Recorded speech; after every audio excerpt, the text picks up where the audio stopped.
আমার প্রিয় ভাইয়েরা, এই পৃথিবীর যেই দিকে তাকাবেন সর্ব জায়গায়, প্রত্যেকটা হালতে, প্রত্যেকটা জায়গাতে আল্লাহ রাব্বুল আলামিন ভালোবাসা ছড়িয়ে রেখেছেন, ছিটিয়ে রেখেছেন, জুগিয়ে রেখেছেন। সুতরাং ভালো যদি বাসতেই হয়, যিনি কোটি কোটি গুণ ভালোবাসা দিয়ে আপনাকে আমাকে লালন পালন করেন, ওই আল্লাহর প্রতি সবার আগে ভালোবাসার দরকার আছে না না? এজন্য একটা গান বের হইছে না, এক বিন্দু ভালোবাসা দাও আমি এক সিন্ধু হৃদয় দিব। আল্লাহ তো সিন্ধু সিন্ধু নয়, কোটি কোটি কোটি গুণ ভালোবাসা দিয়ে রাখছেন। সুতরাং সবটুকু ভালোবাসা আল্লাহর জন্য হওয়া চাই। কথা বলুন ঠিক কিনা? আমার ভাইয়েরা, বিনা খুঁটিতে আসমানকে ঝুলন্ত অবস্থায় রেখে দিয়েছেন, জমিনকে আল্লাহ তাআলা বিছানা শুরু বিছিয়ে দিয়েছেন। অক্সিজেন হাসপাতালে কিনতে গিয়ে দেখেন কতটুকু দাম। সারা জীবনের জন্য আল্লাহ তাআলা অক্সিজেনকে ফ্রি করে দিয়েছেন। মানুষের শরীরে 57 থেকে 72% পানি, যে পানির অপর নাম হলো জীবন। সামান্য কয়েক কোদাল মাটি খুঁড়লে জমিনের ভিতরে বান্দার জন্য সুনিষ্ট পানির ব্যবস্থা করে রেখেছেন কে?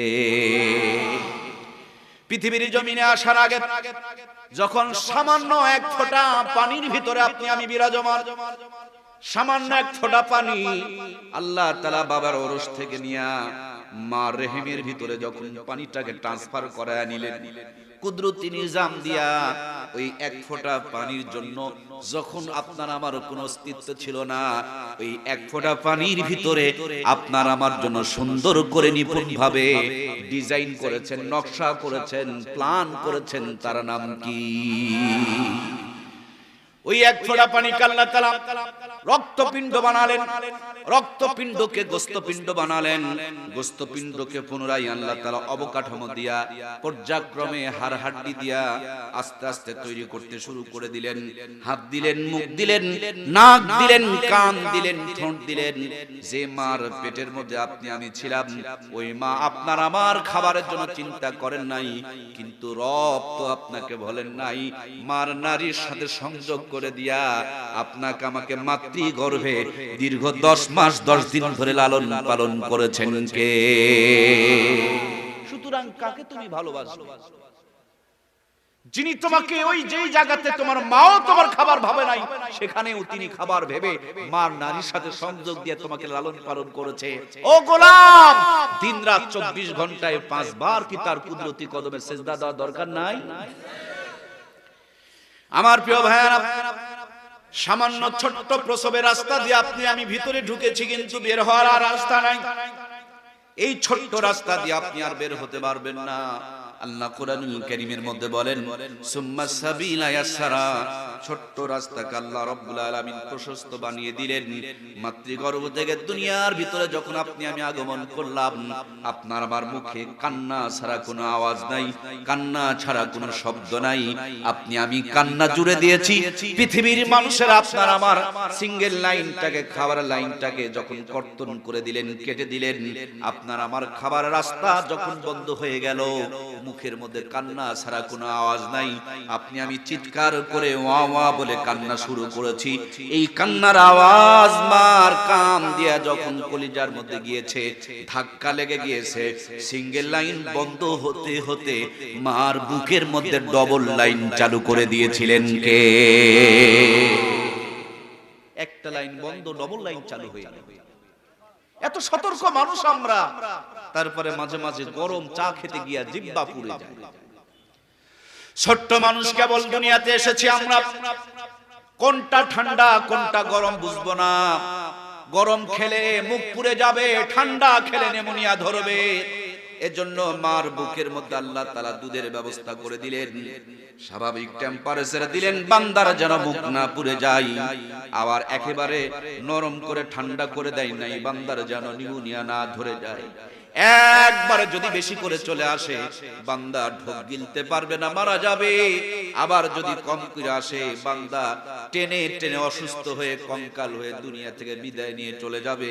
মার বুকের দুধের ছিদ্রগুলো অসংখ্য দিয়া দিলেন, একেবারে বেশিও নয়, কমও নয়, গরমও নয়, ঠান্ডাও নয়, vitamin mineral calcium iron zinc দিয়া আপনাকে আমাকে দীর্ঘ 2 থেকে 2.5টা বছর ধরে মাতৃদুগ্ধ দিয়া লালন পালন করেছেন কে?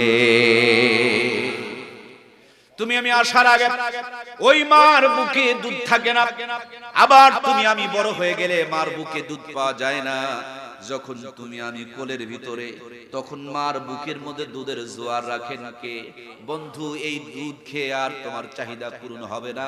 আল্লাহ ছোট্ট ছোট্ট কিছু দাঁত উঠায় দেয়, এই নরম দাঁত দিয়া শক্ত হাড় তুমি চাবাইতে পারবে না। 5-6 বছর হইতে না হইতে নরম হাতগুলো না, হাত নরম দাঁতগুলো উঠায় নিয়া পুনরায় নরম দাঁতের জায়গায় শক্ত দাঁতের ব্যবস্থা করে দেয় কে? আমার প্রাণপ্রিয় ভাইরা, একবার খালি খেয়াল করে দেখেন, আল্লাহ তাআলা আপনার আমার জিহ্বার উপরে আরেকটা ছোট্ট জিহ্বা দিয়েছেন, যেটাকে আলাজিব বলা হয়। আজকের ডাক্তাররা গবেষণা করে বলেন এটা আলাজিব শুধু নয়, এইটার নাম হলো ফিল্টার। এটা যদি না থাকে শুদ্ধ করে কথা বলা যাবে না। লম্বা যদি হয়ে যায় কথায় পলট খাবে, আর শর্টকাট যদি হয়ে যায় কথা অস্পষ্ট থেকে যাবে, পরিষ্কার হবে না। আলাজিব দিয়া কথাগুলোকে আল্লাহ তাআলা পরিষ্কার করার জন্য ফিল্টার বানিয়ে দিলেন। পক্ষান্তরে মহান রব্বুল আলামিন আপনার আমার জিহ্বা বের করে জিহ্বার মধ্যে তাকায় দেখবেন ছোট্ট ছোট্ট ফোঁটা ফোঁটা কি কি যেন দেখা যায়। ওগুলো ছোট্ট ছোট্ট ফোঁটা ফোঁটা নয়, অযথা নয়, বিনা প্রয়োজনে নয়। আজকের ডাক্তাররা গবেষণা করে বলেন জিহ্বায় যতগুলো ছোট্ট ছোট্ট দানা দেখা যায়, প্রত্যেকটা এক একটা করে সফটার। কোনটা আমের স্বাদ, কোনটা কাঁঠালের স্বাদ, কোনটা লিচুর স্বাদ, কোনটা লবণের স্বাদ, কোনটা ঝালের স্বাদ। আবার আচারগুলো যখন দোকানে বিক্রয় হয়, 12 ভেজালি আচার জিহ্বায় দেওয়ার মতন এক একটার স্বাদ এক একটা ভিন্ন করে, এক একটা সফটারে পার করে করে তোমাকে আমাকে অনুভব করার জন্য মুখের মধ্যে জিহ্বাতে এতগুলো সফটার বসিয়ে রেখেছেন কে? এতগুলো সফটার দিয়ে রাখছেন আমার ভাইরা। আমার নাকটা যদি পিছনে হতো, খাবারটা মুখে দেওয়ার আগে পিছন দিকে শুঙায় নিতে হতো। এমন জায়গায় আল্লাহ তাআলা বসায়া দিলেন, মুখে দেওয়ার আগেই খাবারের গন্ধ অনুভব করা যায়। নাকটাকে লম্বা করে দিলেন, চোখগুলোকে ভিতরে ঢুকায় দিলেন। নাকের মতন যদি চোখগুলো লম্বা হয়ে যেত, যেখানে সেখানে ধাক্কা লেগে আপনি আমি অন্ধ হয়ে যেতাম। ট্রেনের মধ্যে রাস্তা পথে কিছু কানা মানুষ যখন চলাফেরা করে, তাকায় দেখবেন তারা বলে, ও বন্ধু, যে মার পেট দিয়ে দুনিয়াতে এসেছি তাকেও কোনোদিন দেখি নাই, যে বাবায় জন্ম দিয়েছে তারও কোনোদিন দেখি নাই, যাকে নিয়ে সংসার করি তাকেও কোনোদিন দেখি নাই। আমার ওর সে একটা সন্তান হয়েছে, চুমু খেতে পারি কিন্তু তাকে দেখতে পারি না। আল্লাহর দুনিয়া কত সুন্দর, সে দুনিয়া এক নজরের জন্য দেখার সুযোগ হয় নাই। তোমরা যদি একটু সহযোগিতা না করো, না খেয়ে খেয়ে মারা যেতে হবে।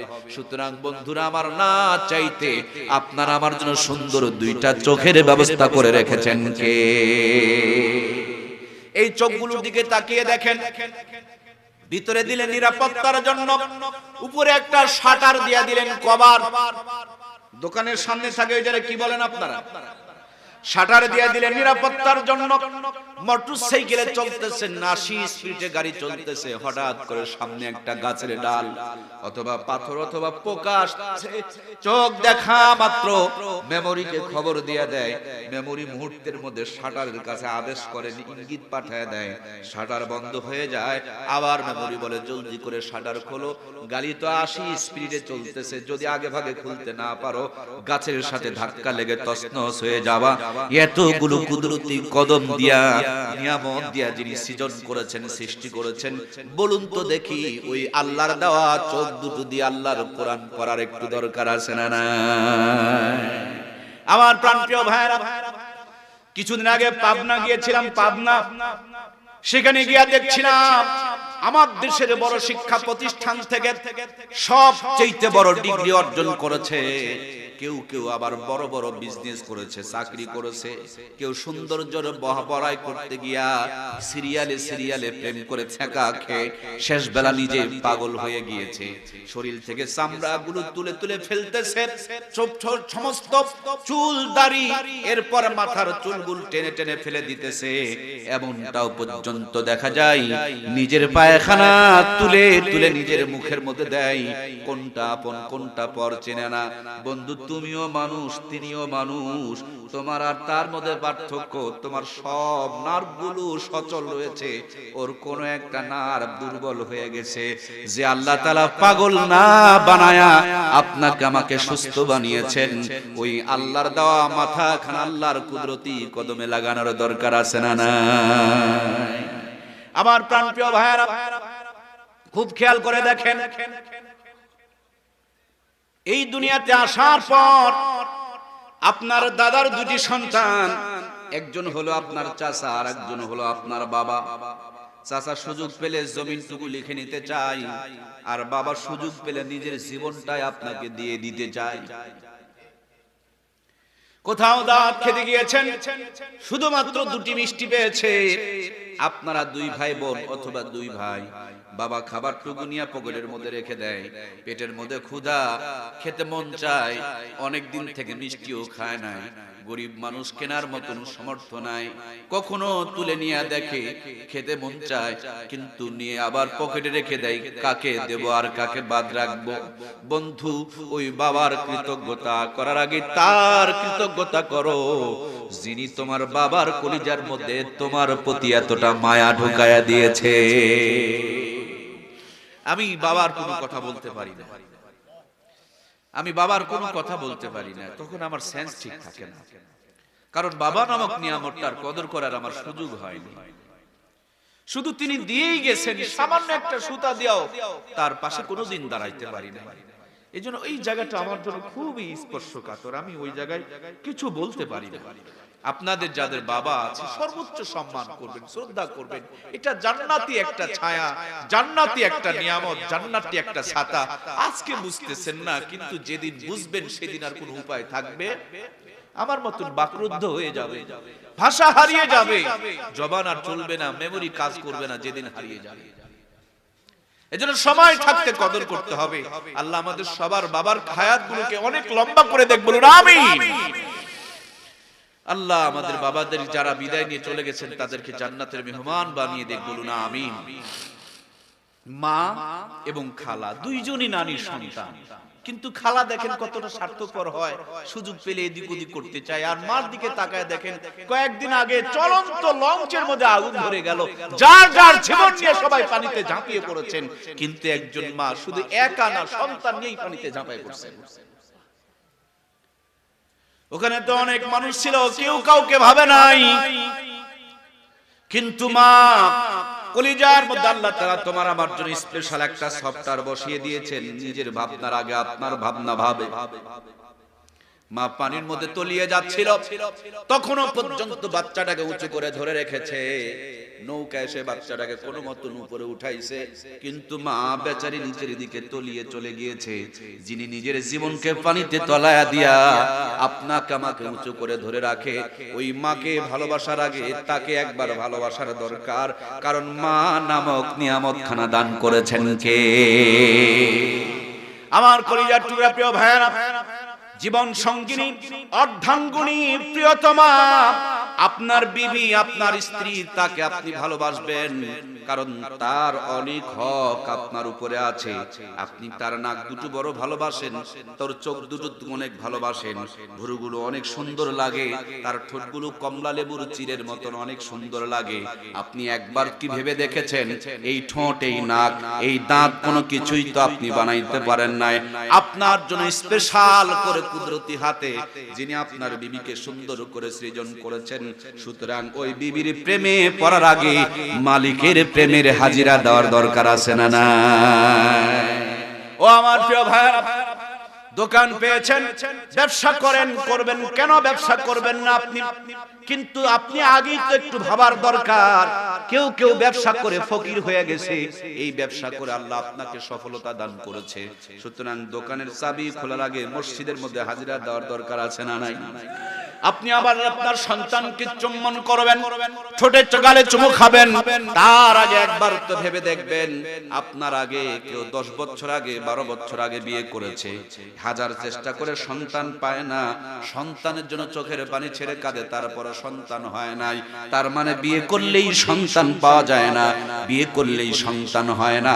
ওই সন্তানের ভালোবাসা কলিজায় জাগার আগে তার ভালোবাসার দরকার আছে না না? আমার প্রিয় ভাইরা, এই জমিনের দিকে তাকিয়ে দেখেন, আম গাছে ঝোকা ঝোকা আম ধরে আছে, এক এক আমের ভিতরে এক এক রকমের স্বাদ আল্লাহ তাআলা দিয়া রাখছে। কাঁঠাল গাছের মধ্যে কাঁঠাল গুলো কত মজা নিয়ে আপনার আমার জন্য অপেক্ষা করছে। পার্শ্বের জমিনে লিচুর গাছ ঝোকা ঝোকা থোকা থোকা বাতাসে আপনার আমার জন্য দুলতেছে। ওই লিচু গাছের নিচে একটা মরিচের গাছ, ঝালের গাছ, এর ভিতরে ব্যাপক পরিমাণ ঝাল বিরাজ করতেছে। আর কর্নারে তেঁতুল গাছ, ব্যাপক পরিমাণ তার ভিতরে টক বিরাজ করতেছে। কার ইঙ্গিতে, কার ইশারায় খেজুর গাছ শীতের দিনে গলা কেটে তোমাকে আমাকে রস দিতেছে। আর কর্নার নারকেল গাছটা দাঁড়িয়ে আছে, ওই নারকেল গাছের মাথার মধ্যে ছোট্ট একটা ফল, সেই ফলের ভিতরে কে তোমার আমার জন্য যত্ন সহকারে রুটি আর পানির ব্যবস্থা গাছের মাথায় করে রেখে দিয়েছে। কে রেখেছেন? কে? আমার কলিজার টুকরা প্রাণের ভাইরা, এজন্য সবচেয়ে বেশি সবার আগে আল্লাহর প্রতি ভালোবাসার দরকার। এইজন্য আল্লাহ রাব্বুল আলামিন কুরআনুল কারীমের মধ্যে বলেন, কুল ইন কুনতুম তুহিব্বুনাল্লাহা ফাত্তাবিউনি ইউহিব্বুকুমুল্লাহ ওয়া ইয়াগফির লাকুম যুনুবাকুম ওয়াল্লাহু গফুরুর রহিম। আল্লাহ বলেন, নবীজি গো, দুনিয়াতে আসার পর কোন মানুষের মাথা যদি সুস্থ থাকে, আমার নিয়ামতগুলো যদি দেখে, অটোমেটিকলি তার কলিজার মধ্যে আমার জন্য ভালোবাসা জেগে যাবে। মানুষেরা সবাই চাইবে আমি আল্লাহকে ভালোবাসতে। তাদের জন্য আপনি বলে দেন, তারা যদি আমি আল্লাহকে ভালোবাসতে চাই, আল্লাহ বলেন ফাত্তাবিউনি, আপনার যেন তারা ইত্তেবা করে। আল্লাহ বলেন ইউহিব্বুকুমুল্লাহ, আপনার ইত্তেবা করলেই আমি আল্লাহ ভালোবাসা দিয়া জিন্দেগির গুনাহ মিটায়া দিব। একেবারে সহজ কথা, খুবই পরিষ্কার কথা। একবার একটু মন দিয়ে কথাগুলো শোনার চেষ্টা করেন। এই যে এখানে একটা বাল্ব আছে, বুঝছেন, এখানে কোনো কাজ নাই। কাজ হলো নিচে একটা সুইচ থাকে, পাওয়ার হাউস থাকে। এই সুইচে চাপ দিবেন, আলো জ্বলবে, অথবা বলেন না বন্ধ হয়ে যাবে। এখানের বাল্ব কিন্তু কাম নিচে। আরশ আজিমে আমার আল্লাহ আর আমাদের জন্য সুইচ হিসাবে পাঠিয়েছেন মুহাম্মাদুর সুবহানাল্লাহ। বলবেন না? হেলিকপ্টার নিয়ে বারবার আরশ আজিমে গিয়ে আল্লাহর কাছে কিছুই বলার দরকার নেই, সুইচ দিয়ে দিয়েছেন। আলো যখন জ্বলবে অটোমেটিক্যালি অন্ধকার চলে যাবে। সুবহানাল্লাহ বলেন। এখানে আলো জ্বলেছে, অন্ধকার দূর করার জন্য মিছিল করা লাগছে। অটো আলো জ্বললেই অন্ধকার চলে যাবে। আল্লাহ বলেন, মুহাম্মদুর রাসূলুল্লাহকে ভালোবাসলেই আমি আল্লাহ ভালোবাসা দিয়া জিন্দেগির গুনাহ মাফ করে দেই।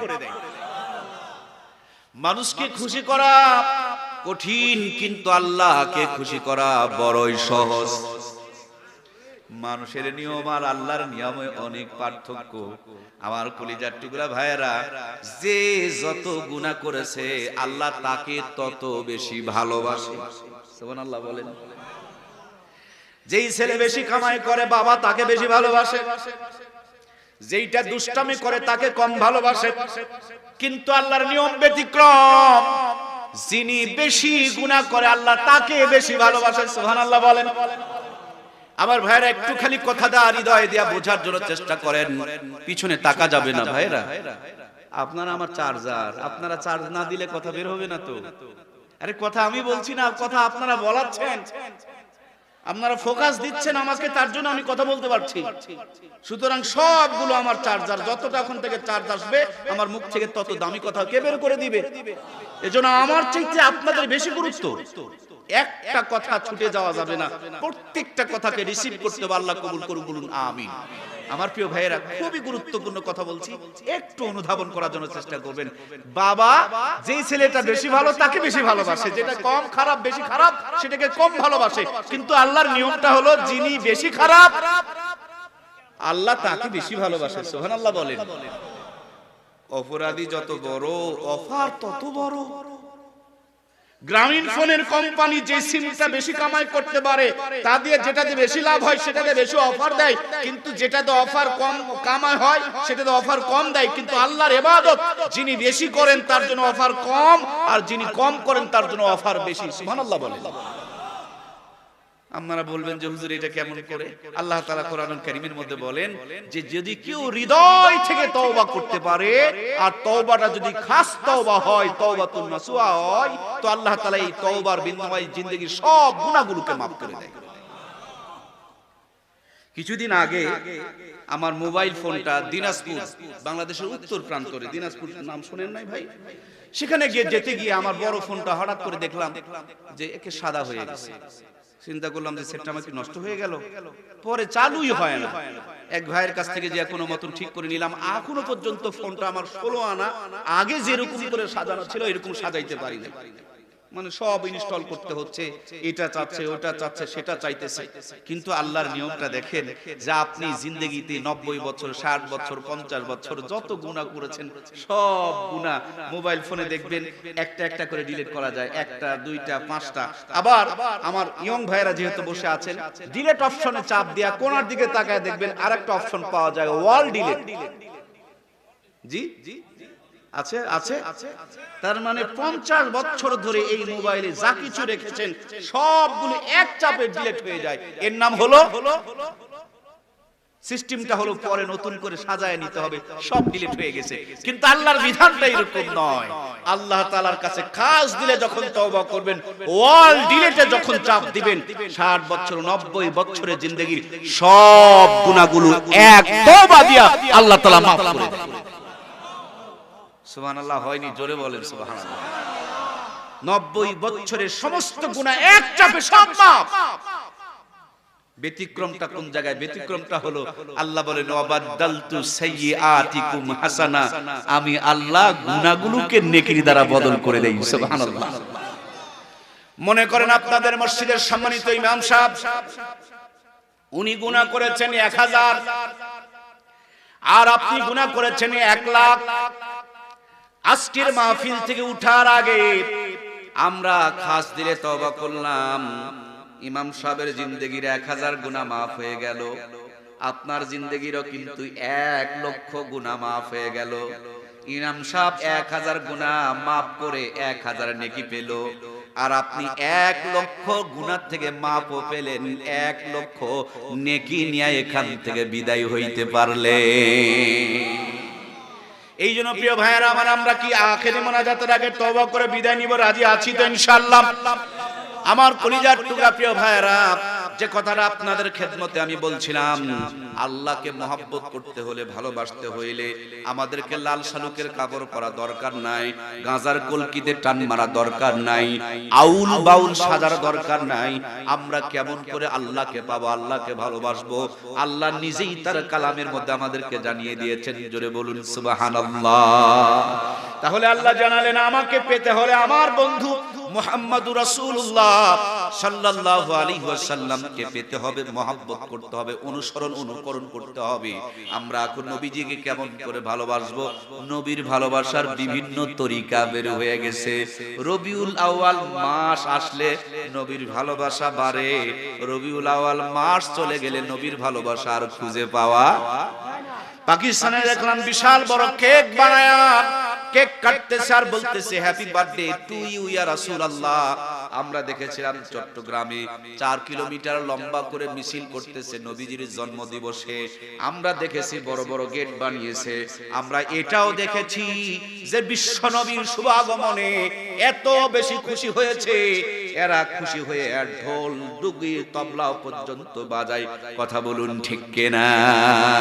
আমার প্রিয় ভাইয়েরা, কেমন করে আপনি নবীজিকে বাসবেন এটা বিশ্ব নবী যাওয়ার আগে আপনাকে আমাকে জানিয়ে দিয়েছেন। মান আহাব্বা সুন্নতি ফাকাদ আহাব্বানি ওয়া মান আহাব্বানি কানা মাই ফিল জান্নাহ।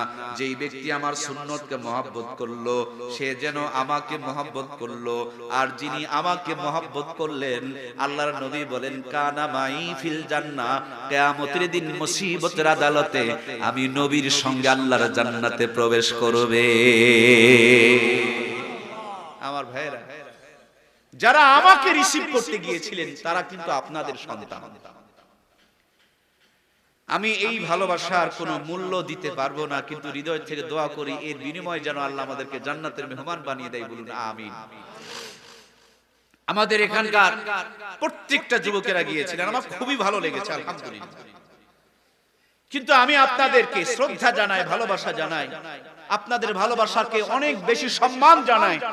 কিন্তু আপনি কি জানেন আমার জন্য আপনি অপেক্ষায় ছিলেন আধা ঘন্টা, খুব বেশি থেকে বেশি 2 ঘন্টা, কিন্তু আপনার জন্য একজন অপেক্ষায় আছেন, আপনাকে একজন ভালোবাসেন, আপনার জন্য একজন ওয়েট করতেছেন, আপনার জন্য একজন ইন্তজার করছেন। একদিন, 2 দিন, 1 মাস, 2 মাস, 1 বছর, 2 বছর, 100 বছর, 200 বছর, 1000 বছর নয়, শুধু 1500 বছর ধরে আপনার জন্য একজন অপেক্ষায় রয়েছেন। তিনি হলেন মুহাম্মদুর রাসূলুল্লাহ। 1500 বছর ধরে অপেক্ষায় আছে। আজকে বিদেশ থেকে কেউ যদি একটা ভিসা পাঠায় আমরা যাওয়ার জন্য পাগল হয়ে যাই। আত্মীয় স্বজন থাকলে বারবার বলি আমেরিকা নাকি সুন্দর শহর, সৌদি আরব নাকি সুন্দর জায়গা, আমাদের জন্য একটা ভিসা পাঠাও না কেন? কিন্তু তুমি কি জানো বন্ধু, তোমার নবীকে আল্লাহ তাআলা স্পেশাল ভাবে বলেছিলেন, নবীজি গো আপনার বিদায়ের পর আপনার দেহ মোবারককে নিয়ে আমি আরশে আজিমের পাশে রাখতে চাই। এই ব্যাপারে আপনি যেটা বলবেন সেটাই হবে। বিশ্ব নবী আরশে আজিমের কাছে যেতে চান নাই, আল্লাহর পাশেও যেতে চান নাই, শুধু তোমার জন্য মদিনা রওজাতে আজকে 1500 বছর ধরে অপেক্ষা করছেন। সুবহানাল্লাহ। তার মানে ও আমার প্রিয় ভাইরা, আমি গাড়ি থেকে এসে নামব আর আপনারা আমাকে রিসিভ করবেন। এজন্য রাস্তার ওপারে গিয়া গাড়ির আলো দিয়ে আমি তাকায় তাকায় দেখছিলাম আমাকে নেওয়ার জন্য আপনারা দাঁড়িয়েছিলেন। নামতেই বুকের মধ্যে জড়িয়ে ধরলেন। কিন্তু বন্ধু তুমি কি জানো, শুধু তোমাকে নিয়ে জান্নাতে যাবেন, তোমাকে নিয়ে জান্নাত উদ্বোধন করবে, তোমাকে জান্নাতের সঙ্গে করে নিয়ে যাবে। এজন্য আল্লাহর আরশে আজিমেও পর্যন্ত তিনি যান নাই, মদিনা রওজাতে আজও পর্যন্ত অপেক্ষমান বিরাজমান। আমার মনিব আমারে 12 বার পবিত্র হজে নিয়েছেন। তুমি যদি আল্লাহর নবীর রওজার পাশে যাও, নিয়ত যদি ভালো থাকে আর টাকাগুলো যদি তোমার হালাল থাকে, তুমি রওজার পাশে চোখ বন্ধ করে যদি একবার মুরাকাবায় বসে যাও, শুনতে পাবে রওজা থেকে এখনো পর্যন্ত ওই আওয়াজ বের হচ্ছে, রব্বি হাবলি উম্মতি রব্বি। উপায় কি ও উম্মত, সুন্নতের রাস্তা জান্নাতের রাস্তা ছেড়ে দিয়া কেমনে তুমি জাহান্নামের দিকে দৌড়াও? উম্মত রে, শাকিব খান আর শাহরুখ খান সালমান খানের মতন করে যদি চুল কাটো, চুল কাটা হবে কিন্তু সওয়াব পাওয়া যাবে না। আর আমি নবী তোমার জন্য চুল কাটার 3টা তরিকা বলে আসলাম। 3 তরিকায় যে কোনো একটা তরিকায় যদি চুল কাটতে পারো, চুল কাটাও হবে, বিনিময়ে একটা সুন্নত জিন্দা হয়ে যাবে। আর আমি নবী তোমাকে নিয়ে জান্নাত উদ্বোধন করব। জোরে বলুন সুবহানাল্লাহ। নবীর মতে মত তাকে বলে নবীর উম্মত। যার মত নবীর সঙ্গে মিলবে না সেটা নবীর উম্মত হতে পারে। সুতরাং জন্ম থেকে মৃত্যু পর্যন্ত নবীজির মত আছে না নাই? জন্মের পর নবীর মত হলো ডান কানে আযান, বাম কানে একামত দাও। কিন্তু আমাদের বেশিরভাগ বাচ্চাগুলো সিজার করে ক্লিনিকে বের করা হয়, একসাথে 10টা 12টা বাচ্চা বের করা হয়। ডান কানে আযান নাই, বাম কানে একামত নাই। তোমার সন্তান জন্মের পর তুমি 6টা যত্ন সহকারে কাগজ দেখে দেখে টিকা দিয়ে নিতেছো। কেন? এই টিকা সন্তানকে দিতে পারলে সন্তানকে 6টা রোগ আর আক্রমণ করবে না। তুমি হিসাব করে করে মেসেজ দেখে দেখে করোনার টিকা নিচ্ছ। আগে করোনার টিকা নিলে রোগ প্রতিরোধ ক্ষমতা বাড়বে, শরীরের ইমিউনিটি শক্তি বৃদ্ধি পাবে, করোনা তোমাকে ঘায়েল করতে পারবে না, অ্যাটাক করতে পারবে না। কিন্তু বন্ধু, করোনার টিকা নেওয়া যতটা জরুরি, ছোট্ট বাচ্চাকে টিকা দেওয়া যতটা জরুরি, তার চাইতে কোটি কোটি গুণ বেশি জরুরি হলো আল্লাহর কোরআন আর ইসলামের শিক্ষা নেওয়া। কথা বলুন ঠিক কিনা? আজকে বাংলাদেশে একটা জিনিস সবাইকে ভাবিয়ে তুলেছে। বাংলাদেশের সুনামধন্য একজন নায়ক, সম্ভবত নাম রিয়াজ।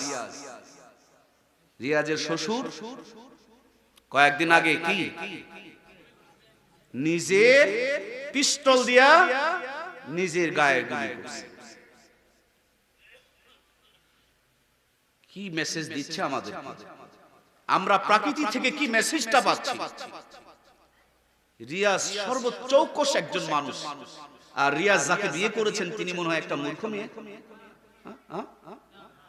মূর্খ মেয়ে। উনি কোন গ্রামের কৃষক মাথায় গুলি ঠেকায় মারছিল? ঢাকায় থাকে, শিক্ষিত মানুষ, দুটি সন্তান, সবাই সব ভালো প্রতিষ্ঠানে, কিন্তু জীবন বেতৃষ্ণা হয়ে গেছে। সন্তান ছিল, সম্পদ ছিল, কিন্তু ভিতরে শান্তি। তুমি বুঝো নাই, তুমি সেদিকেই দৌড়াচ্ছ যেদিকে রিয়াজের শ্বশুর দৌড়িয়েছিল। ফিরে এসো, ফিরে এসো, জান্নাতের পথ ধরো। সম্পদ কামাই করতে কোনো সমস্যা নাই, সন্তান সন্তাদি কোনো সমস্যা নাই, কিন্তু প্রত্যেকটা জিনিস যেন কোরআন সুন্নাহ অনুযায়ী হয়। কথা বলুন ঠিক কিনা? আমরা যা কিছু অনুভব করতে পারছি এই মৃত্যুর মিছিল থেকে, আমরা এখান থেকে যেটা মেসেজ পাচ্ছি তা হলো তার কোনো কিছুর অভাব ছিল না, কিন্তু সঙ্গ দেওয়ার মতন কেউ। আমরা যতটুকু জানতে পেরেছি, তিনি যাকে বিয়ে করেছিলেন তার ভিতরে যতগুলো গুণ সব ছিল, কিন্তু কোরআন হাদিসের কোনো গুণ খুঁজে পাওয়া, যদি পাওয়া যেত তাহলে মুমূর্ষু অবস্থায় বয়োজ্যেষ্ঠ একজন মানুষকে একজন স্ত্রী রেখে কোনোদিন দূরে থাকতে পারে? এজন্য নবীজি বলেছেন 3 জায়গায় ফাঁকা রাখিও না, তার মধ্যে একটা জায়গা হলো স্বামী স্ত্রীর মাঝখানে দুইজন যখন দূরে দূরে থাকবে, দুইজনের ভিতরে একটা ব্যাপক পরিমাণ কষ্ট আর অশান্তি তৈরি হয়ে যাবে। ঠিক কিনা? আমি আসতে আসতে মোবাইলটা আমার ব্যাটারিতে চার্জ কমে গিয়েছে, কিছুক্ষণ আগে একটু চার্জারে লাগায় দিয়েছে, সেটা আবার ওপেন হয়ে গেছে, ঠিক হয়ে গেছে। ও আমার পুরুষ ভাইয়েরা, কান দিয়ে কথাগুলো শুনবেন। একটা পুরুষ আর মহিলাকে আল্লাহ তাআলা একে অপরের চার্জার বানায় দিয়েছেন, চার্জার। এজন্য পাশাপাশি ঘুমাবেন, সম্ভব হলে একে অপরকে বুকে জড়িয়ে রাখবেন। পশমে পশমে যদি শোষা লাগে, আল্লাহ একজনের পশম আর একজনের শরীর লাগার কারণে সারাদিন রিক্সা চালায়া, ভ্যান চালায়া, কষ্ট করে ঘাম ঝরিয়ে যত ঘাটতি হয়েছে, আর মাটা সারাদিন রান্না করে দুনিয়ার কাজ করতে গিয়ে যেই পরিমাণ কষ্টের মধ্যে পড়েছে, স্বামী আর স্ত্রী একে অপরের পশমে পশমে যখন ঘর্ষণ লেগে যাবে, বন্ধুরে এখন তো কত সিস্টেম বের হয়েছে, দূরের থেকেও চার্জার পাওয়া যায়, উইক চার্জার, আরো কি কি যেন বের হয়ে গিয়েছে। আমার প্রিয় ভাইয়েরা, একজন পুরুষ আর মহিলা যখন পাশাপাশি থাকবে, সারা দিনের ক্লান্তি গুলো মুহূর্তের ভিতর আল্লাহ তাআলা পূরণ করে দেয়। দীর্ঘদিন ধরে তারা দুইজন দুই জায়গা, ছেলে ছিল, মেয়ে ছিল, সম্পদের কোনো অভাব ছিল না, কিন্তু ভিতরে দিন না থাকার কারণে বাপ মার ভালো করে খোঁজ নিত। সেই কষ্ট সহ্য করতে না পেরে তিনি আত্মহত্যা করেছেন। তার মানে ছোট জাহান্নাম থেকে বড় জাহান্নামে ঝাঁপ মারছেন, নাকি বলে? আত্মহত্যা কোনোদিন সমাধানের পথ হইতে পারে? বরঞ্চ তিনি এমনটাই করতে পারতেন, আজীবন চিল্লায় বেরিয়ে যেতে পারতেন, কোন মাদ্রাসায় চলে যেতে পারতেন, কোন মসজিদে চলে যেতে পারতেন। 2011 সালে মতান্তরে 2012 সালে ঢাকার একজন বিশিষ্ট ব্যক্তি আমার সঙ্গে পবিত্র হজ করেছিলেন। হজের সফরে গিয়ে আল্লাহ তাআলা তার দিলটা চেঞ্জ করে দিয়েছে। তিনি সাভারে অসংখ্য সম্পদের মালিক ছিলেন। সাভার থেকে আমার নওগাঁতে গিয়া প্রায় 20 কোটি টাকা খরচ করে সেখানে মাদ্রাসা করেছেন, বাচ্চা কাচ্চা পরিবার নিয়ে সেখানে সেটেল হয়ে চলে গিয়েছেন। উনি কয়েকদিন আগেই দেখা হয়েছিল, বুকে জড়িয়ে ধরে বলছেন, ভাই আমার অসংখ্য সম্পদ ছিল কিন্তু আমার কলিজায় কোনো শান্তি ছিল না। আমি আল্লাহর ঘর নবীর ঘর বানিয়ে ফুল বাগানে ফুল ফুটেছে, বাচ্চাগুলো সামনে দৌড়াদৌড়ি করতেছে, আমার মনে হয় মরার পরে নয় মরার আগেই আল্লাহ আমাকে জান্নাত দান করে দিয়েছে। এই জন্য কলিজার টুকরা প্রাণের ভাইয়েরা, জান্নাতের রাস্তা বাদ দিয়ে জাহান্নামের দিকে মানুষ দৌড়াচ্ছে। সম্মানিত প্রিয় ভাইয়েরা আমার, আপনার ছেলেকে আপনি ডাক্তার বানাবেন, মাস্টার বানাবেন, ইঞ্জিনিয়ার বানাবেন, নো প্রবলেম, ইসলাম এটাকে সাপোর্ট করে। কারণ এক্ষুনি যদি আমি অসুস্থ হয়ে যাই, বলুন তো দেখি আমার জন্য চিকিৎসার দরকার আছে না নাই? আমি যদি একটা বড় বিল্ডিং বানাতে চাই, তাইলে আমি হুজুর মানুষ বিল্ডিং এর প্ল্যান জানি নাকি? তাহলে আমার বিল্ডিং বানাতে গেলে একটা ইঞ্জিনিয়ার লাগবে, চিকিৎসার জন্য ডাক্তার লাগবে, ইংরেজি শিখতে গেলে একজন মাস্টার লাগবে। কিন্তু ডাক্তার, মাস্টার, ইঞ্জিনিয়ারকে সবার আগে ইমানদার হওয়া, ডাক্তার দরকার, মাস্টার দরকার, ইঞ্জিনিয়ার দরকার, কিন্তু সবার আগে ইমানদার হওয়া। যদি ইমানদার না হয়ে ডাক্তার হয়, ডাক্তার আবার ঔষধ চুরি করে খায়, ডাক্তার মানের বাটপার আছে না নাই?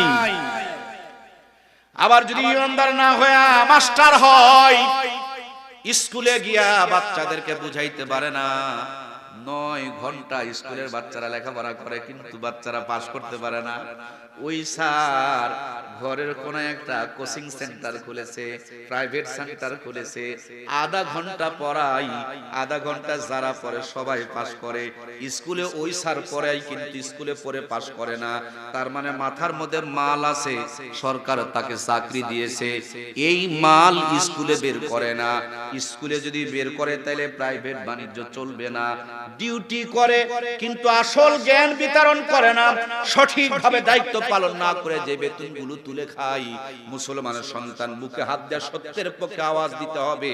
দায়িত্ব পালন না করে যে বেতনগুলো তুলে খাই, বলুন তো দেখি তার বেতনগুলো কি হালাল হইতে পারে?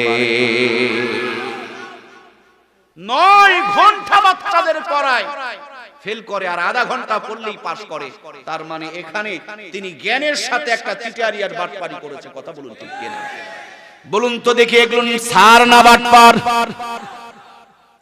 কয়েকদিন আগে বুয়েটের মধ্যে আমাদের মাননীয় রাষ্ট্রপতি গিয়া ইঞ্জিনিয়ারদের উদ্দেশ্যে ভাষণ দিতে বলছিলেন, আমার ইঞ্জিনিয়ারিং ভাইয়েরা, আপনাদের কাছে আমার কোনো চাওয়া পাওয়া নাই, আমার একটাই চাওয়া পাওয়া, আপনারা আর জাতিকে বাঁশ দিবেন না। তার মানে রডগুলো বিক্রি করে দেয় আর রডের জায়গায় বাঁশ ঢোকায়। বাঁশ ঢোকানেওয়ালা ইঞ্জিনিয়ার বাংলাদেশে একটাও নাই। আমি বলবো, মাননীয় রাষ্ট্রপতি মহোদয়, আসল কথা আপনি বলেছেন, এই জাতিকে কেউ আর বাঁশ দিবে না, এই জাতি আর ধোকার মধ্যে পড়বে না। ওই জাতির ইঞ্জিনিয়ার বানানোর আগে, মাস্টার বানানোর আগে, এমপি বানানোর আগে, মন্ত্রী বানানোর আগে, চেয়ারম্যান বানানোর আগে, মেম্বার বানানোর আগে কোরআনের ফার্মায় ঢুকা ইমানদার বানায় নিতে হবে।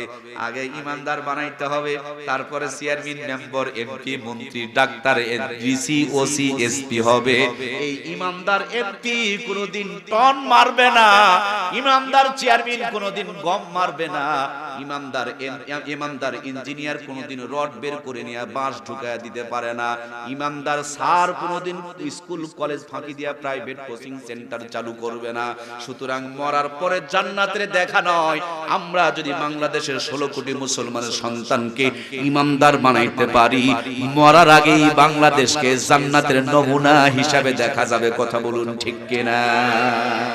এই জন্য প্রাণপ্রিয় ভাইয়েরা আমার, সবার আগে ইমানের দরকার আছে না নাই? আর ইমানের প্রথম ডস হলো ডান কানে আজান, বাম কানে একামত দিতে হবে।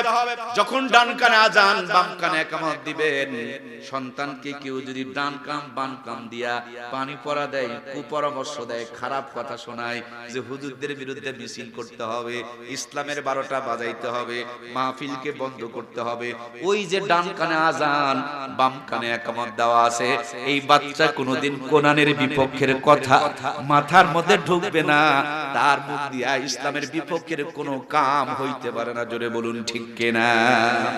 এরপরে বাচ্চাটা যখন বড় হবে, বিশ্বনবীর জামানায় ছোট্ট ছোট্ট বাচ্চাগুলো যখন খেতে শিখতেন, আল্লাহর হাবিবের কাছে বাচ্চাগুলোকে কোলের মধ্যে নিয়ে সাহাবায়ে কেরামরা যেতেন। রাহমাতুল লিল আলামিন তার জান্নাতি জবান দিয়া আজওয়া খেজুরকে চাবায়া চাবায়া নরম করে বাচ্চাদের মুখের মধ্যে উঠায়া দিতেন। আজকে নবী নাই, নবীজির উত্তরসূরি উলামায়ে কেরামরা রয়েছেন। আপনি আপনার বাচ্চাটাকে নিয়ে হক্কানি কোন একজন আলেমের কাছে যান, যার জবান দিয়ে মিথ্যা কথা বের হয় না, যার জবান কোরআনের তেলাওয়াত দিয়ে সব সময় তরুতাজা থাকে, যে জবানে হরদম কোরআনুল কারীমের তেলাওয়াত আর জিকির হয়, দরুদ শরীফের তেলাওয়াত হয়, ওই জবান দিয়া মিষ্টি জাতীয় কিছু চাবায়া চাবায়া যখন সন্তানের মুখের মধ্যে উঠায়া দিবে, ওই সন্তান বড় হলে এমপি হবে, মন্ত্রী হবে, কিন্তু টাকলা হবে না। বোঝা যাচ্ছে? বেশি ওয়াজ না, অল্প ওয়াজ, বোঝার মতন কথা। এমপি হবে মগর টাকলা, ওই যে মুখের মধ্যে আল্লাহ ওয়ালার একটা খাবার সুন্নাত আমল করেছেন, ওই মুখ দিয়ে ইসলামের বিরুদ্ধে কথা বের হবে না। সুতরাং প্রিয় ভাইরা, আজকে আমি লতিফ সিদ্দিকী, তসলিমা নাসরিন আর টাকলাকে নিয়ে ভয় করি না, আমি ভয় করি আপনাকে আর আমাকে নিয়ে। কারণ ওদের বাবা মা যদি তাদেরকে কোরআনের জ্ঞান দিত, তাদের মুখ থেকে এরকম অসভ্য কথা বের হতো। তুমি আমিও তোমার আমার সন্তানকে কোরআনের জ্ঞান দিচ্ছি না, তুমি আমি নামাজ পড়ি, কিন্তু তোমার আমার সন্তানটা আগামী দিনে লতিফ সিদ্দিকীর চাইতে বড় লতিফ সিদ্দিকী হইতে পারে, টাকলার চাইতে ডবল টাকলা হইতে পারে, তসলিমা নাসরিনকেও হার মানায়া দিতে পারে। সুতরাং ওদের গালে গালে জুতা মারো, তালে তালে। আমি বলি জুতা সামলাও, জুতা সামলাও, নিজের ঘরকে আগে সুন্দর করে সাজাও।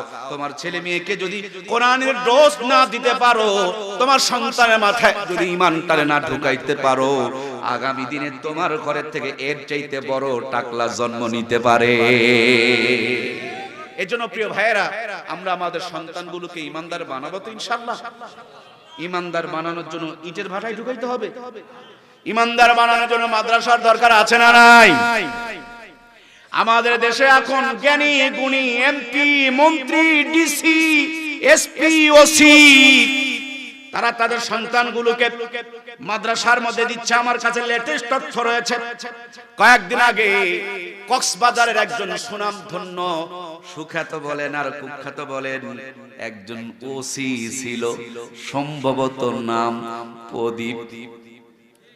প্রদীপ মানে আলো। দয়া করে বলেন তো দেখি, এটা আলো না অন্ধকার? ফাঁসির আদেশ হয়ে গেছে, কিন্তু ছেলে মেয়ে দেখা করতে আসে কেন? আসে না? ওরাও বিপদে, সম্পদ দুদকে ধরছে, হিসাব দেওয়া লাগবে। শুরু হয়ে গেছে ইয়ানাফসি ইয়ানাফসি। সম্পদ কামাই করে বইয়ের নামে রাখছে, ছেলের নামে রাখছে, ওরা কোন ভয়ে কাছে আসতে পারে না। আসলেই সম্পদের হিসাব দেওয়া লাগবে। কথা বলুন ঠিক কিনা? দুনিয়ার আদালতের ভয়ে যদি সন্তানেরা দূরে দূরে পালায় বেড়ায়, মরার পরে আল্লাহর কাছে আপনাকে আমাকে দাঁড়ানোর দরকার আছে না? না, পৃথিবীর আদালত দেখেন। তুমি যেই পথে দৌড়াচ্ছ, সেই পথে দৌড়িয়ে যারা বিপদগ্রস্ত হয়েছে, তাদের দিকে তাকিয়ে দেখো। টাকলা বিপদগ্রস্ত, প্রদীপ বিপদগ্রস্ত, এই যে রিয়াজের শ্বশুরটা বিপদগ্রস্ত, শুধু এই পথে দৌড়িয়ে, যেই পথে তুমি আমি দৌড়াচ্ছি। তুমি আমি মনে করেছি যে মাদ্রাসায় পড়লে ছেলে ভাত পাবে না, মাদ্রাসায় পড়লে কি করে খাবে, এই দিয়া কি দুনিয়াতে চলা যাবে? আমি চ্যালেঞ্জ করে বলছি, এই পৃথিবীতে আজও পর্যন্ত জান্নাতের সুখ আর শান্তি যারা ভোগ করে, তারা হলো উলামায়ে ইকরাম। কথা বলুন ঠিক কিনা? আমার ভাইয়েরা, বিশ্বাস হবে না, কুমিল্লা বাংলাদেশের বিখ্যাত প্রখ্যাত একটা এলাকা। এই পুরা কুমিল্লায় যদি দুজন মানুষ আপনারা আমার সামনে দাঁড় করাইতে পারেন, মনে মনে দান করাবেন, বাস্তবে দাগ লাগবে না, দুইজন মানুষকে যদি দাঁড় করাইতে পারেন, আমি কুমিল্লাতে আজকে দেখায়া দিয়া যাব, মরার পরে জান্নাত নয়, মরার আগেই দুনিয়াতে বাস্তব জান্নাতের নমুনা দেখা যায়। কয়টি মানুষ দিতে হবে? কয়টা ভাইরা? দুইটা মানুষ দিতে হবে। কষ্ট হচ্ছে কি? কথাগুলো কি বোঝা যাচ্ছে? আপনাদের কি ধৈর্য আছে? মরার পরে জান্নাতের গল্প নয়, নগদে শোনাবো না, দেখাবো। শোনাশুনি নাই, দেখাবো এখানে এই মুহূর্তে দেখাবো, জান্নাতের নমুনা দেখাবো, জাহান্নামের আযাব দেখাবো, এখানে হাজির করে দেখাবো। দুটি মানুষ দিতে হবে। একটি মানুষ দিতে হবে যার জিন্দেগিতে কোনো হারাম থাকা যাবে না, হালাল খোর। বোঝা যাচ্ছে? অভাব আছে না নাই? বুকে হাত দিয়ে কয়জন দাঁড়াইতে পারবেন যে জিন্দেগিতে কোনো হারাম নেই, কোনোদিন হারাম খাইনি? দাঁড়ান, আমি দেখাবো আপনাকে। দুনিয়াতে আপনি জান্নাতে আছেন, আমি দেখাবো। যদি এরকম বুকে সাহস থাকে, দাঁড়ান। আর একটা লোক লাগবে হারামখোর, এটার কোনো অভাব এখানে মনে হয় আছে নাকি? মাশাআল্লাহ মাশাআল্লাহ। এখন তো সুদ আর ঘুষে, আরে আহা, সুদ সুদ। আল্লাহ আমাদেরকে মাফ করুক, বলুন আমিন। চোখ মুখ একটু কালো কালো হয়ে গেছে আপনাদের, আমি বুঝতেছি। জি জি, আমার কলিজার টুকরা প্রাণের ভাইয়েরা, এই জাহান্নামী খাবারগুলোকে বর্জন করতে হবে ইনশাআল্লাহ। আরো জোরে বলেন ইনশাআল্লাহ। আমি কেমনে বুঝাই? আল্লাহ তুমি আমাকে বুঝানোর তৌফিক দাও।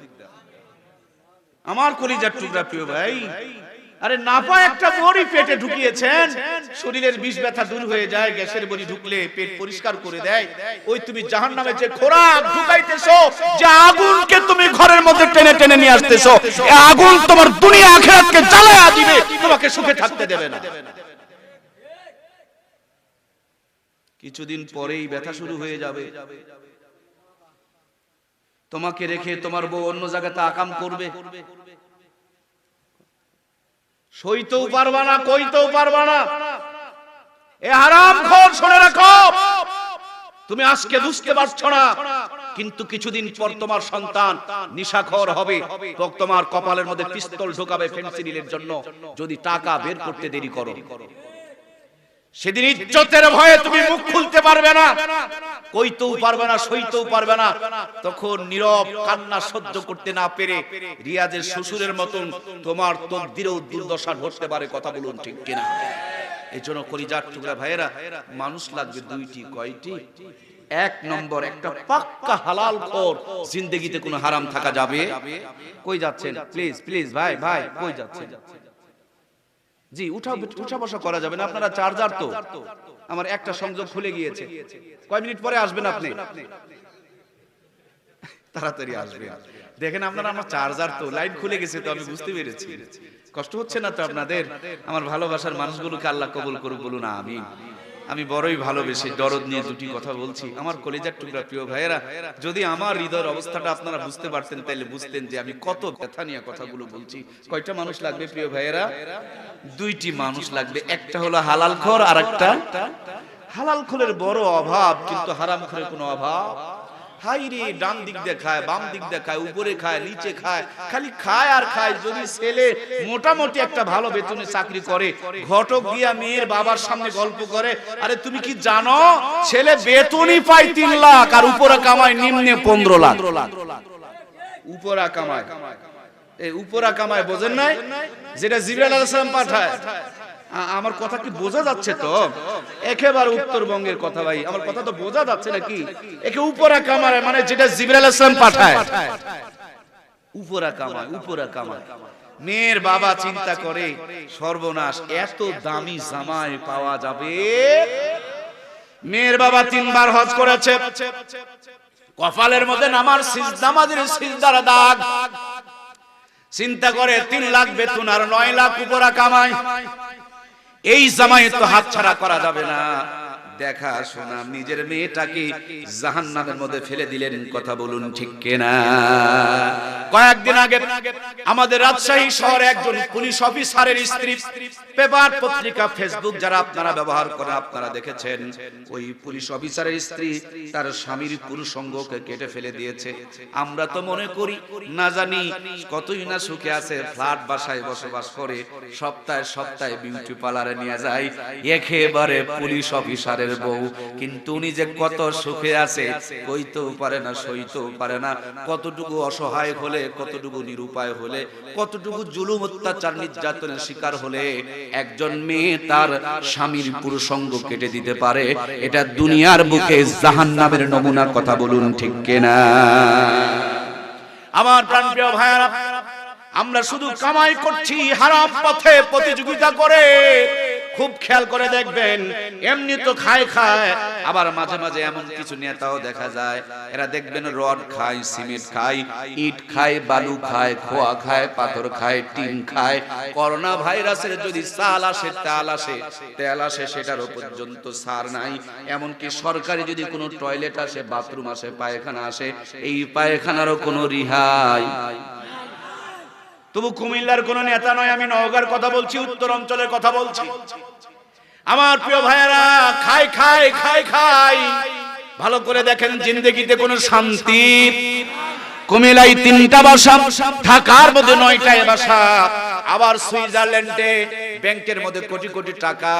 তারপরে আমার ভাইরা অস্ট্রেলিয়াতে বাড়ি করে রাখছে, আমেরিকায় বাড়ি করে রাখছে, সম্পদের কোনো অভাব নাই। ভালো করে খবর নিয়ে দেখো রে বন্ধু, উনি যেই 10তলা বিল্ডিং এ ঘুমায়, 10তলা বিল্ডিং এর লিফট দিয়া ওঠার পর যেই রুমের মধ্যে তিনি ঘুমায়, তাকায় দেখবেন একবারে পাপোশ থেকে নিয়ে সবগুলো বিদেশি জিনিসপত্র দেখলেই আপনার মাথা ঘুরে যাবে। ওই ঘরের মধ্যে একটা সিসি ক্যামেরা লাগাও, আর তুমি যাকে অবহেলা করো, ওই ইমাম সাহেব, মুয়াজ্জিম সাহেব, যিনি মাত্র 10,000 টাকা বেতনে চাকরি করে, মাঝে মাঝে 3 মাস পর্যন্ত বেতন বাকি পড়ে যায়। এরপর দেখো হুজুরের গালসি দিয়া পানের রস বয়, তার মানে হুজুরের পকেটে টাকা নাই, মগর পানের কোনো অভাব হয় না। যদিও দেখবা ঘরের চালের মধ্যে খেয়ার নাই, কিন্তু যাই থাকুক না কেন, যদি হালাল কামাইকারী হয়, ওই ভাঙা ঘরের মধ্যে একটা সিসি ক্যামেরা লাগাও, আর হারামখোরের 10তলা বিল্ডিং এ একটা সিসি ক্যামেরা লাগাও। 2 ঘরে ক্যামেরা লাগায়া টিভির পর্দায় সংযোগ দিয়া একটা সপ্তাহ খালি বসে বসে তামাশা দেখো, দুনিয়ার ভিতরে জান্নাত আর জাহান্নামের নমুনা দেখা যাবে।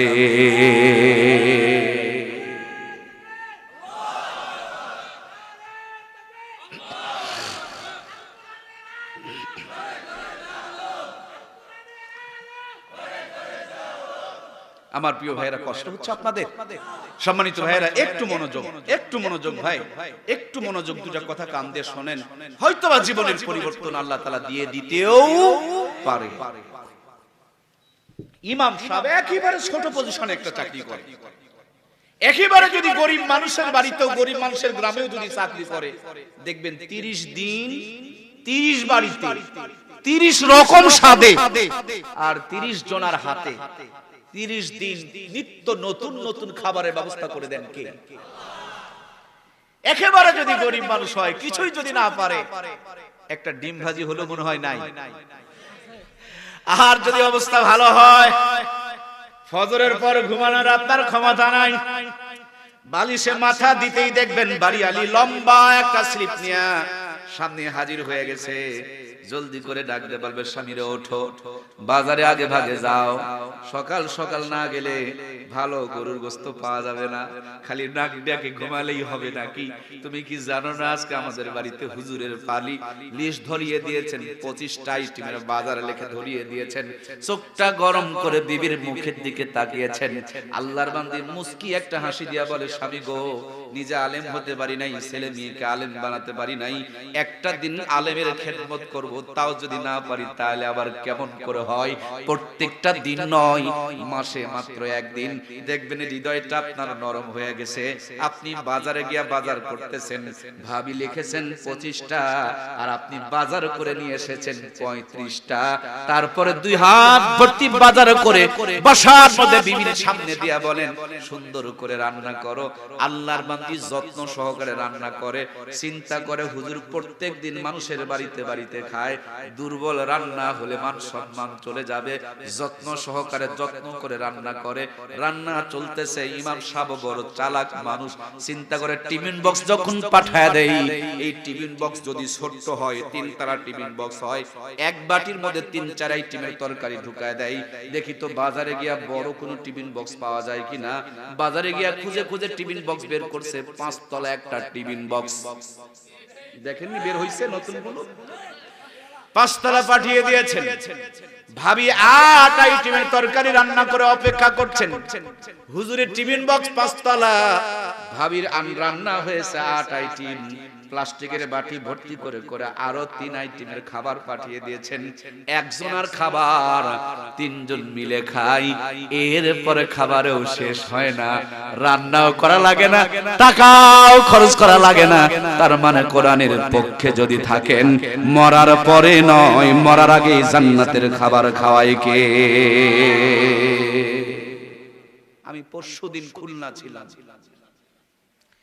গত কয়েক বছর আগে খুলনাতে এক মাহফিলে গিয়েছি। আমার সামনে খাবারের তরকারির আইটেম বেরি করছে 53টা। আমি খালি দেখলাম আর ভাবলাম, এটা যদি ব্যাংকে জমা করা যেত, এই ছোট্ট একটু প্যাড 53টা আইটেম, খালি দেখলামই একটু, সবগুলো বুঝতেও পারলাম না যে কোনটা কেমন। এই 53টা আইটেম, 53 লোকমাও যদি হয়, পেটে কি জায়গা হবে? কিছুদিন আগে ময়মনসিংহে গিয়েছিলাম, অনেক আইটেমের খাবার। আমি অ্যালার্জির কারণে গরুর গোশত থেকে একটু দূরে থাকার চেষ্টা করি। ছেলেটা বলছে এটা গরুর গোশত, আমি একটু দূরে রাখলাম। যা পেরেছি নিজের হাতে উঠায় উঠায় নিয়েছি, কিন্তু গরুর গোশতটা নিচ্ছি না। ও খালি বারবার জোরাজোরি করে আমার প্লেটে উঠায় দেওয়ার চেষ্টা করছে। আমি বললাম, ভাই এত পারাপারি করছো কেন? সব মিলিয়ে এর নাম হলো খানা। খেতেও বলা হয়েছে, নিষেধও করা হয়েছে। প্রয়োজন মতন খেলে উপকার হবে, অতিরিক্ত খেলে ক্ষতি হয়ে যাবে। সুতরাং পারাপারি করছো কেন? আমি যতটুকু পেরেছি নিয়েছি, তুমি চাপাচাপি করিও না। উনি বলছেন, হযরত একটা পিস হলো আপনারে নেওয়া লাগবে। আমি জিজ্ঞেস করলাম, ভাই এত পেরেশান, এত চাপ দিচ্ছ কেন? আল্লাহর বান্দা চোখের মধ্যে পানি নিয়ে বলে, আল্লাহর বান্দা বলেন, হযরত আপনি জানেন না, আমার মা বড় বয়োজ্যেষ্ঠ মানুষ, অসুস্থ মানুষ, বুড়ো মানুষ। আমার মা 1 বছর থেকে বলতেছেন এই বছরে মাহফিলের বক্তাকে উনি নিজের হাতে রান্না করে খাওয়াবেন, কিন্তু কেউ অনুমতি দেয় না। কারণ কে রান্না করবে, রান্না করে খাওয়াবে কে, সেই জন্য কেউ অনুমতি দেয় না। আজকে ফজরের পর মা আমার একা হেঁটে হেঁটে ইমাম সাহেবের কাছে গিয়েছেন। ফজরের পর সবাই যখন মসজিদ থেকে বের হচ্ছে, সামনে দাঁড়ায় বলতেছেন, হুজুর ছেলে মেয়ে কাউকে আলেম বানাতে পারি নাই, আমার জীবনের শেষ স্বপ্ন, আমি বুড়ো মানুষ, অসুস্থ মানুষ, কবে যেন মারা যাব। আমার মনের বড় ইচ্ছা, আমি নিজের হাতে রান্না করে আজকের মাহফিলের বক্তাকে একটু খাওয়াবো। আপনি আমার অনুমতি দেন নাই, আমার বাচ্চাটারে বারবার ফিরাই দিয়েছেন। আপনি দয়া করে আমাকে না বলবেন না, আমি নিজের হাতে রান্না করে একটু খাওয়াইতে চাই। ইমাম সাহেব নির্বাক হয়ে গেলেন, সভাপতি অনুমতি দিলেন।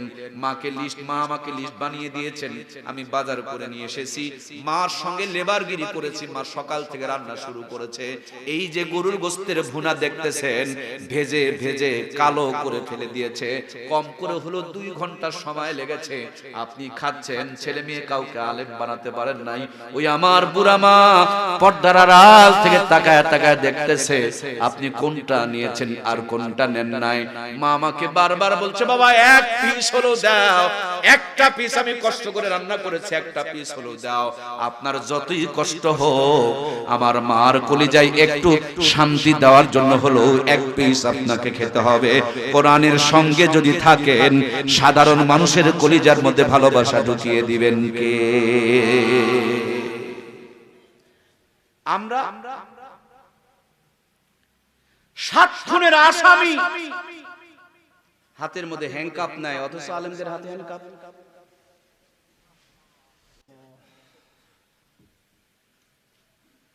কেমনি তারা বলার কাছে?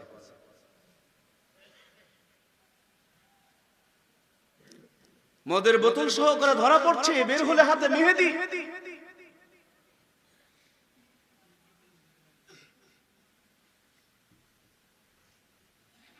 আল্লামা খালেদ সাইফুল্লাহ আইবি শেষ হজটা যখন বেচারি অ্যাক্সিডেন্ট করে একেবারে অসুস্থ, নাজেহাল অবস্থা। আমি গুনাহগারের ঘরের মধ্যে ভর দিয়া আল্লাহর ঘরকে তোয়াব করছিলেন। বিদায় তোয়াবটা আমরা একসাথে করছিলাম। আমি যতটুকু কাছে থেকে চিনি, পৃথিবী 7 বার উল্টে যেতে পারে, কিন্তু আইয়ুবী কোনোদিন পালিয়ে যেতে পারে না। অসুস্থ হয়েছে, হাসপাতালে গিয়েছে, তাও হাতে হ্যান্ডকাফ।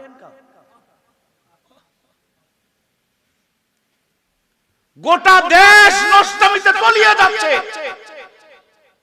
অথচ আলেমদেরকে নাকি কাবিন নিয়ে সাথে করে বেড়াইতে হবে।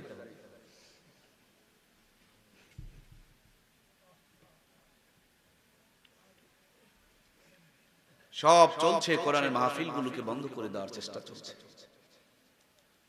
আজকের এই মাহফিলে যারা প্রশাসন থেকে, নেতৃত্ব পর্যায় থেকে যারা সাপোর্ট দিয়েছেন, আল্লাহ সবাইকে এই ওসিলায় যেন মাফ করে দেয়, বলুন আমিন। আমার কলিজার টুকরা প্রিয় ভাইয়েরা, হৃদয়টা ফেটে যেতে চায়। আর 7 খুনের আসামির জামিন হয়, আলেমদের জামিন নাই। এটা কি হলো? এটা কথা হলো একটা। আজকে স্বামী থেকে স্বামী নাই, বাপ থেকে বাপ নাই। যে হাতগুলো তাহাজ্জুদের মুহূর্তে জাতির জন্য দোয়া করত, সে হাতে আজকে হ্যান্ডকাফ। করোনার প্রথম লগ্নে এই বেয়াদবগুলো চেয়েছিল আমাদেরকে আগুনে পুড়িয়ে দিতে, নদীতে ভাসিয়ে দিতে। এই আলেমদের অপরাধ যে তারা নিজের জীবনের ঝুঁকি নিয়ে তোমাদের জানাজা করেছিল। আজকেই তো তার প্রতিদান আমাদেরকে দেওয়া হচ্ছে। কিন্তু শুনে রাখতে হবে মুসলমান, আল্লাহর আযাব যখন আসে সবার জন্য আসে, কথা বলুন ঠিক কিনা? এজন্য আমাদেরকে আলেমদের জন্য দোয়া করা দরকার, আল্লাহ তাদেরকে মুক্ত বাতাসে ফিরিয়ে আনুক, বলুন আমিন।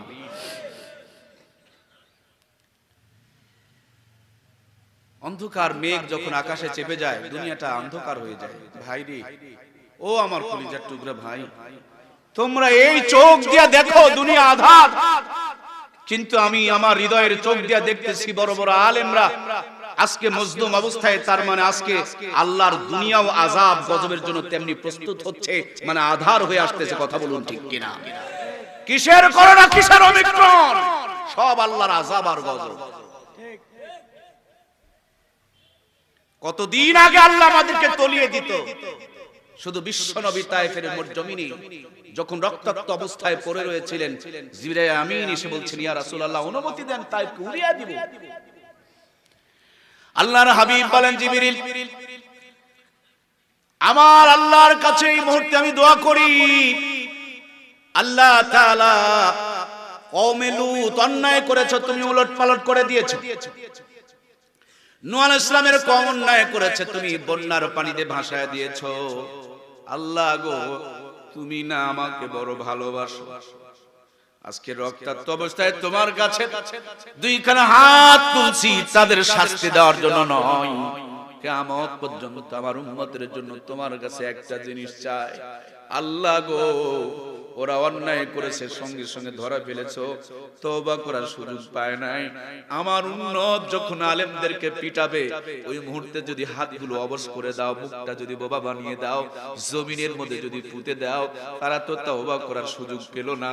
আয় আল্লাহ, আমাকে নয়, কিয়ামত পর্যন্ত আমার উম্মতেরা যদি কোনো অন্যায় করে, তুমি একটু সুযোগ দিও, ছাড় দিও, ওরা যেন তওবা করে তোমার দ্বীনের পথে ঘুরে আসতে পারে। জোরে বলেন আমিন।